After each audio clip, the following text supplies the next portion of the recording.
Okay, hold on. Erica, to access that YouTube channel, do we do that on the GRCSU site? Is that where that is? So I'll have to double check that it's on there. I think it should be. I'll see if they put it on there.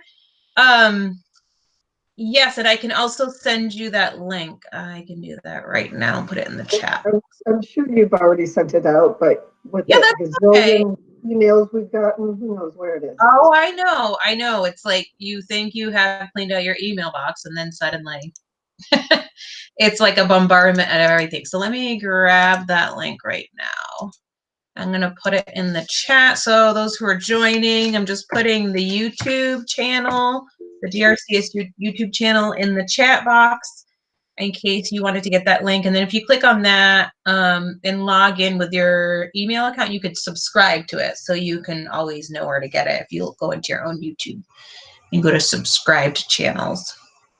Okay, so today I just wanted to go like a little overview of Google Classroom. I know that for a lot of you, and maybe this is a refresher for a lot of you as well, but you kind of were thrown into Google Classroom as a way to kind of manage all of the stuff you're trying to send out to students or families.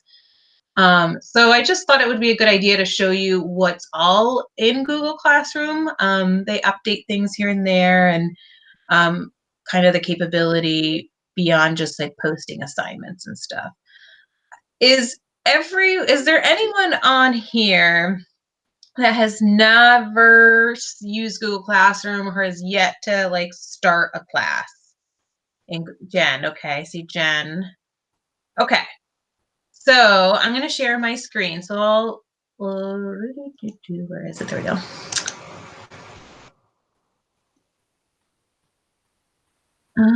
This one.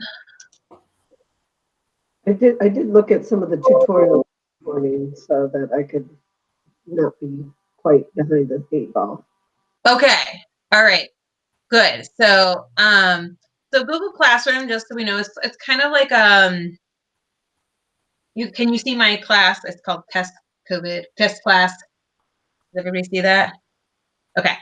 So it's just kind of some people call it a learning management system. I don't think it's as robust as ones out there that you may have tried. There's other ones called like Blackboard and Canvas and Moodle. And if you've taken any graduate courses, I'm sure you've had experience with one of those at some point.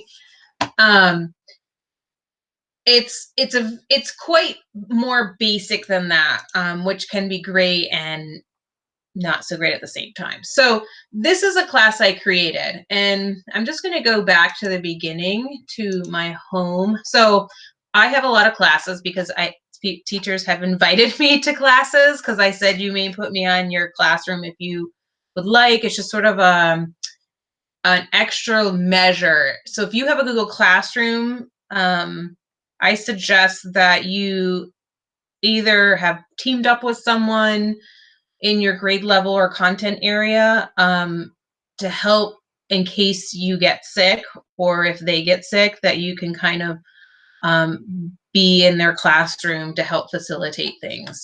So I would suggest to have at least one other adult in your Google Classroom if you can, whether it's your administrator or a co-teacher or something like that. That would be really easy. So if you have never created a Google Classroom, so I'm just going to run through this real quick. You should have a plus sign over here, and it should say join class or create class. If you only see join class, that means that at one point when maybe you joined a Google Classroom, you selected yourself as a student instead of teacher, and you only do that once, and then it doesn't allow you to create classes. So if that happened and you only see join, you're going to have to send in a tech ticket asking them to switch you to teacher, because otherwise you won't be able to create anything. So I created a class, and when you create a class, it just kind of walks you through like, what do you want to call it? Do you want to give it a section? You want to give it a subject or a room number? And then it opens you up in the class. I'm not going to create one, so I don't need to. I'm going to go here. So I created this class. And it kind of gives you this theme up top. It gives you its own photo, but you can change it. You can make it pretty. You can personalize it. You can upload something from your computer. So that's an aesthetics piece. Or you can choose one of their other pre-made ones here. Now, students join the class either with a class code, or you can go to people. Well, actually, it's easier with a class code. So I would suggest it either with a class code, and you have that, and then when students go to, let me go into my class and I'll show you. I'll show you this real quick. Class, you join a class, and then ask for the code, and you type it in there. So anytime you want students in there, another way is you go to the People tab, and you can add students by clicking the plus sign. So this might be better for younger students where you type in all their email addresses for them. And then when they go into Google Classroom, they'll see your class waiting there with a button, and it's just like join, and they have to just click that button once and then they're in. Yes, Jen raised your hand. So if, say, I wanted to be joined on the classrooms for the classroom teachers, so that in my school, like Yeah. with Mike Manny, so that I could attend his morning meetings or whatever once in a while, how would I get onto his class without making my own classroom? Yep. So Mike can add you as a teacher. So under the People tab, you see you have teachers. And this is really helpful, especially for those like specials teachers maybe, or SPED teachers, SLPs, especially with kids that are little, and you only want them to go to one Google Classroom because it's too confusing to them to go to all, like, so many different ones.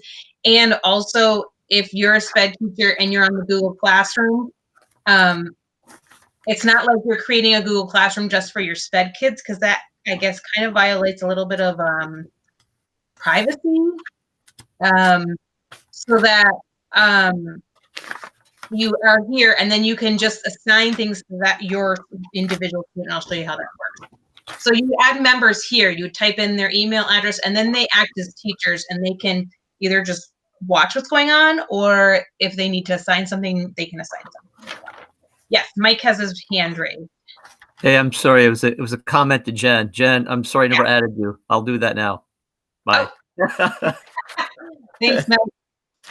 Okay, so let's go back to the stream. So this is a stream. This is like what you see when you log in, the first thing. It kind of is similar to like a Facebook stream where the most recent is at the top. And then as you add things, it gets like shuffled down, right? You can move, like if you want this to be at the top, you can move it to the top. You can't pin things to the top, which I wish you could. But if you need to, like, oh, this one needs to be first seen today, really important, I can move it to the top. You're going to do most of your creating stuff in the Classworks tab. So Classworks. And in here, I have created a few things. So I have 2 topics, and I named my topics Unit 1 and Unit 2. You can name anything. It can be like, if you want to break it down by, if you're an elementary teacher, reading, writing, math, science, social studies, you could do it that way. If you're high school or middle, units might be the best way. So you decide, you name your thing. And then inside topics is where I have my assignments. And they live here. So, and I'll show you what that looks like in a minute. I just want to go over some basics. And then here you have Google Meet. So if you're ready to start a meet, you can click on that. This will take you to your calendar. And in all of your drives, when you create a Google Classroom class, it creates a folder in your Google Drive with the name of your classroom. So everything that you do goes into that folder as well. Then we have the People tab. Again, I showed you this real quick. These are where you have your teachers, so you and then whatever other co-teacher you have, and then your students, and you can see them. And in the Students tab, you can invite guardians or parents, you just kind of click on there and you type in their email address. Or if they're already in the system, maybe another teacher who had already invited them, so we have their info saved, you just kind of add that. And then you have them here, and parents can sign up for summaries. They don't really have a parent portal, but parents can sign up to either get daily or weekly summaries of what's happening in your classroom. So they get sort of like an email with a printout of what's in the Google Classroom, when things are due, what's been posted, that kind of stuff. And if they have kids that are in multiple Google Classrooms, they'll get a summary of all of their Google Classrooms. This is kind of nice too. So you have this actions section, so I can either tick all of them or certain ones, and then you can decide to email all your students at the same time. I can mute them all at the same time, which means they can't comment or post anything in the Google Classroom, which you may want to do for some students, and you want to be able to allow other students to still be able to do things because they behave. When you have your guardians, this is usually a button up here, and you can click it, and it opens up in a window to email all of your parents and guardians at the same time. So that's really nice. And then you can email individual students from here. So you could just email that student. And then grades. So this is where you get to see all of your assignments. So I have 3 assignments. And these are my students, and these are their grades. And so you can kind of see an overview layout of, how's it going and who's done what. So I'm going to go back to classwork because this is where most of the stuff happens. And let's say I want to create another topic. Do you see down here, topic? It asks you what you want to call it. Say Unit 3. Add, and there's my Unit 3. So it adds it to the very top, but you can click on it and drag it down. So okay, I want it to be in that order. Or if that's the case, you're like, oh, I already did Unit 1 and I want it to be at the bottom because we're not doing that anymore, but it's still going to be there. And you want Unit 3 at the top, that might work best. So you have everything at the top. If you're releasing things by unit, you can do it that way. Okay. Also in Create, we have a whole bunch of different options, and I'm going to go through what each of these are. So you have assignment, and it is exactly what it says. You want to assign something, and you want to keep track of who's doing the assignment, and you want to be able to grade and provide feedback on the assignment. So you always give it a name. It won't let you without it. So I'm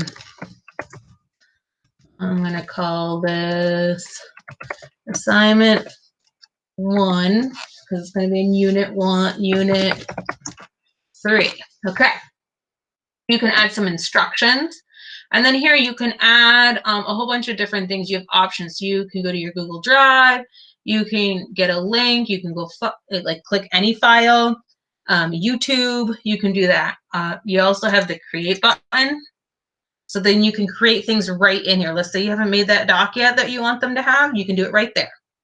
Or a slide or sheets or drawing. Most people already have had things made, and they're just going to add it to it. So for example, let's go get something out of my drive.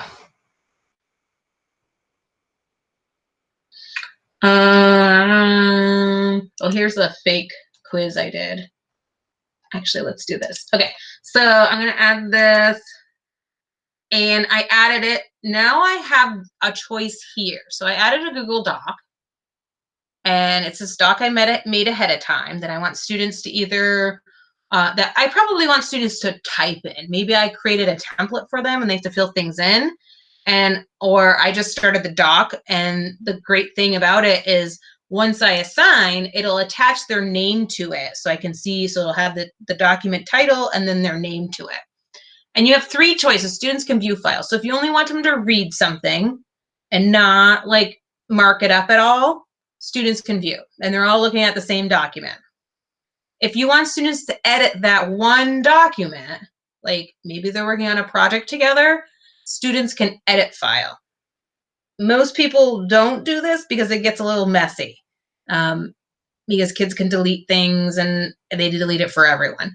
The best option most people use is make a copy for each student. So they each get their own copy of an editable file. So if you want to make a template and you want them to fill out their own template, this is the one you would want. So make a copy for each student. And that way they'll get a notification and then they can write in that document. Over here, it says, well, what class do you want it in? It automatically tests my class that I'm in. But let's say you have multiple sections or multiple classes of the same assignment. You can go through and tick all of the classes that you want to be assigned to that, and it'll push it out to all of them at the same time, which is really nice. Let's say I only want it for this class, and maybe there's only a handful of students I want this for, maybe because I need to do a little small group intervention, maybe you're differentiating, then you can untick all students and you just select the 2 students or few students that you want it to be assigned to. And there you go. So that's really great for even those SPED teachers or interventionists or para-educators that are working with students that want to help work with them. Category, so I'll get into that in a minute. I'm going to say this is just going to be a formative. And then points. So you can do, oh, I see what it did. You can do ungraded, or you can give it, what is the maximum amount of points? 4. If you're doing a 4-point scale, you can put 4 there. Here's where you have a due date. So you can say, well, maybe it's not due till Friday. You have until Friday. And you can also put a time if you wanted to. And then this is important as well, under what topic. If you forget to put the topic, you can always put it in the topic later. So I know I want it in Unit 3 topic. And this is kind of a new one, is the rubrics. So you can attach your own rubrics. And you can either create a rubric right in there, or you can reuse a rubric, or if you have one in Google Sheets that you're using, you can import it. And this is really nice. So like, I'll show you a rubric I built. Let's see. So I created this rubric here, just to kind of show you what it would be. You can make it as many as many as you want, as many. So I only have one.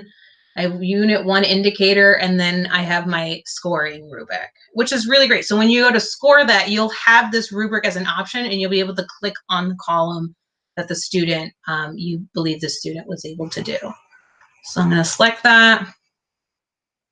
And then originality reports, we only get to do this for 3 tries. Originality reports is a plagiarism checker, basically.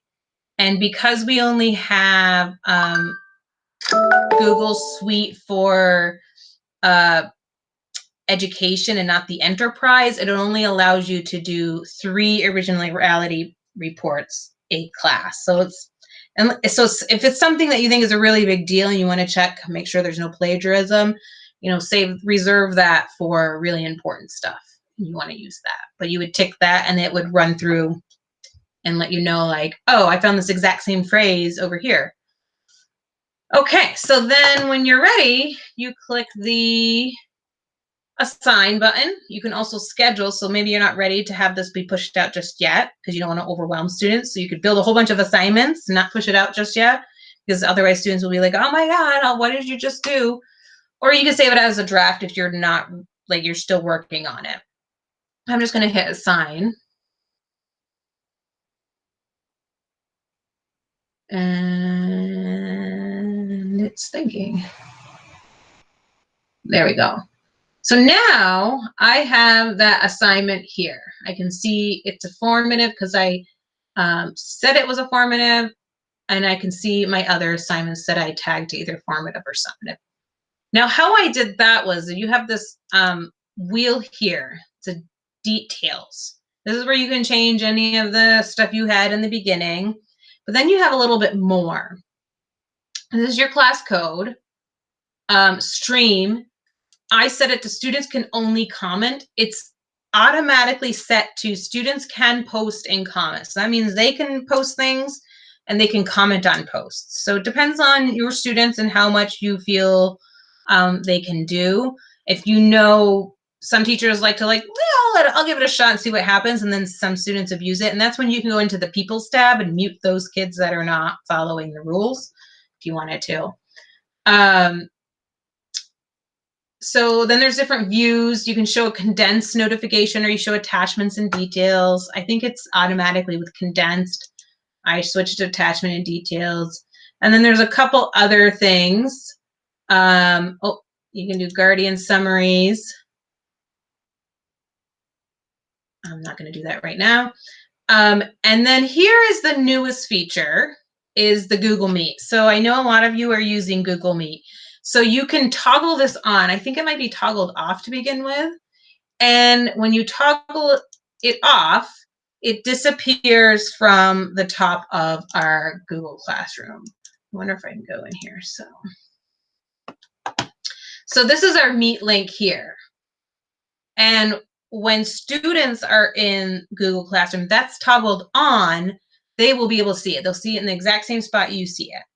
And so they will, when you're like, we're going to have our meets on Tuesdays at 9 o'clock, then they know that the only place I need to go to get that link is into Google Classroom and click on that link and it'll open it up for them.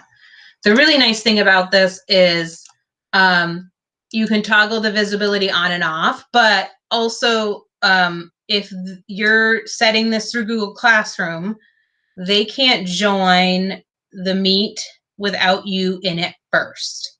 So they're kind of like waiting for you to join, and they can't be in there to like chat with each other. The other good thing is I would suggest to wait until everyone leaves before you leave the Meet at the end. And then about 5 minutes or so after that, that link becomes unaccessible to the students until you start the meeting up again. So they have about a 5-minute window to play around in there, but then they'll be booted out. So that's a really good thing, because I know we've had trouble with students reusing links. They got pretty smart pretty quickly and realized, hey, I can go back to that old meeting and join in there. And, I got, oh my gosh, a handful of invites from 3rd graders to join meetings with them. So that was fun. Claire, you have your hand up. Or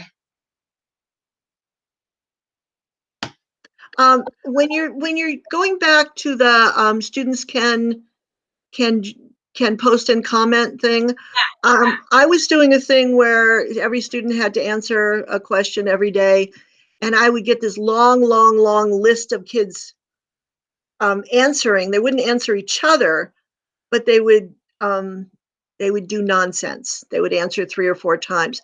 So I was told to go to the whatever the middle one is. I can't see it now. Students can only. Yeah, would that stop that long discussion? Because I don't want them seeing each other's answers. So, okay, so let's go back. I think there's a better way. So, I'm going to, all right, I'm just going to finish this real quick and I'll show you in an option I think would be better. Okay, I'm muting again. Okay, good. So, and then the Google Meets, just real quick, you can reset it so that it just changes it. But in case you're worried that kids are going to like try to do it and you're not quite sure. Okay, so grading, you have some options here with grading. Now, the grading, I keep it at no overall grade because I played around with these 2 things and it's not going to match what you have in Jump Rope if you're grading in there, because it just doesn't calculate the same way. So just leave no overall grade, because otherwise that's going to confuse students. And then you have these categories. I guess you can set it to like default points, formatives are 4 points, summatives are 4 points. You don't have to have categories if you don't want. I was just playing around, and you can add as many categories as you want. All right, so I'm going to save this. And actually, okay, so Claire was talking about, she gives a question and she has her students answer the question. Claire, do you use a question like through Create and then create a question?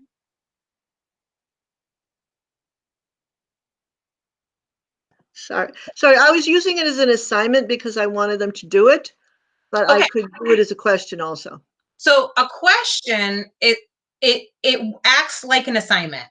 So if you do a question, you do it up here like, what's your favorite movie?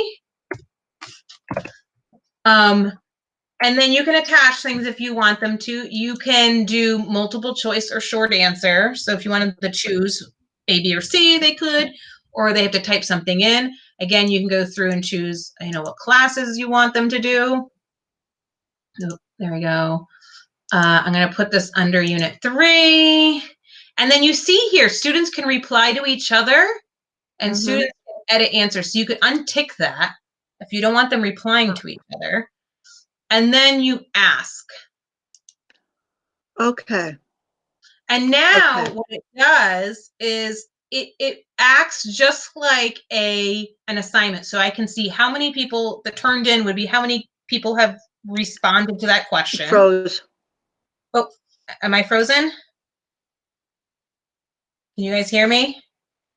Okay, so turned in, this is a great also way to do your asynchronous taking attendance. So you could post a question every day in the morning. They have all day to answer it, whenever it's convenient to them. And you can see like, oh, I had, 16 out of 18 kids answer my question. Who are the 2 that are missing? Okay, those 2 are missing. You can follow up with them, or they're just not present that day. So that's a good way because it counts it for you and makes it a lot easier. And then you will be able to see what they wrote and what they said. Now, nobody's answered a question because none of my students have. Okay. What are we? Oh, let's go back. Let's go back to classwork real quick. There's a couple more things I want to show you too. Quiz assignment is also same idea. It will show you how many have completed and how many haven't. And you can make a quiz right in Google Forms. If you click on that, and now you can create a Google Forms quiz right in there. So I made one. Let's see, one of these is a quiz. I think this one is. Oh yeah. So I made one in here as well. So I did a Google form. I had the questions made up. I said, I know what was the right answer, how many points they were each question. And so when the students fill it in, then I can see who has turned it in or not. And I can see this is one student and they got 3 out of 4 correct, because that's the way I set up the grading. And then material is literally just that. Like if you just want to share something that you don't really want to grade, you're not grading whether they done it or have it, but it's important that they have it. That's where you can add material. Again, you can attach anything to it you want. And then I think we did, oh yeah, reuse a post. So this is really handy, especially if you're teaching the same class every year. You can go into old classes anytime, even the archived ones, and like, oh, that's the same class. I'm going to pull all that stuff from there. And you can just keep pulling in the old posts and it'll, create the assignments for you and all that stuff, which is really, really handy. Okay, so I'm going to stop right there because unfortunately I've run out of time, but do we have any questions? I know this is really fast and oh, Linda has one. I used to use Google Meets to have a class meeting. Should I be using Google Meets for a live lesson? Or is there a better way to do a live lesson? Well, I mean, I think whatever works best for you. I noticed that Linda, because you still have the Facebook page group and you were doing kind of like a Facebook Live, which is kind of fun because it also saves a recording and people can go back and watch it. You know, a lot of teachers, I know because Linda teaches kindergarten, just for those who don't know Linda. So she tries to do these really short little lessons with her kids. The only thing with the difference between Facebook Live and Google Meet, it's like Facebook Live is only interactive through the chat. So like your participants can't really talk back to you and you can't really see them, right? But so it depends on your need if you need to do that. I know a lot of teachers use Google Meets as sort of like a meeting for students twice a week just to check in, see how you're doing. It's very light. You know, it's kind of fun, just kind of have some community building activities, sort of like a morning meeting type structure, or if you do TA, just to kind of team build and stuff like that. Claire, you raised your hand. Yeah, when I go into Google Meets, because I do have one of those light meetings with my students, I see down in the corner it says post, and I'm wondering if or present. I'm wondering if I could present an actual lesson using that, and if so, how? Yeah, so when you're in Google Meets, like we are right now, are you talking about you are presenting? Or like the present? Well, right now it says Erica Zimmer is presenting, Yeah. but when I do it, it says present. I don't really know. Yep. So if you, that's what I did to get to what you're looking at. So you can click on that and it asks, it kind of walks you through, it asks you like, you know, what do you want to present? And you select a thing you want to present, and then it opens it up like this. So yeah, it's a really handy tool. So if you do want to do a lesson face to face, or you want to walk kids through something, using that present button is a handy way to do that, so they can see exactly what you're doing. And it's even better yet if you're recording that like I do, so that they can watch it later, because oftentimes okay, yeah, I got it, I'm gonna go do it now, and then they're like, wait, what did she do? You know. So and you can send them the link to the recording. Can you show like a video or something on that, or would you do that as a link? You know, if you're so it's hard for the audio to be heard in the videos through this. So if you want them to watch a video, that would be an asynchronous, like not face-to-face activity, I would say. And then maybe you meet up later together to have a discussion around the video or something. Good idea. Thank you. The idea. Let's see. Okay. Any other quick questions? If you want more time with this and you want to sit down one-on-one with me and I can go over specific pieces, just let me know and I can do that too. This was a really fast and really quick overview. There's a lot in here. It's pretty simple, but at the same time, there's quite a bit. So let me know. Just play around with it. All the buttons are there for you. You're not going to break anything, I promise. And and give it a whirl. Your kids are going to be very forgiving, by the way. They figure things out like so much faster than I ever can. It's kind of funny. So don't worry about it. They might even help you through it. I've noticed. So okay, any last things? No. All right, thank you so much. Thank you. You're welcome.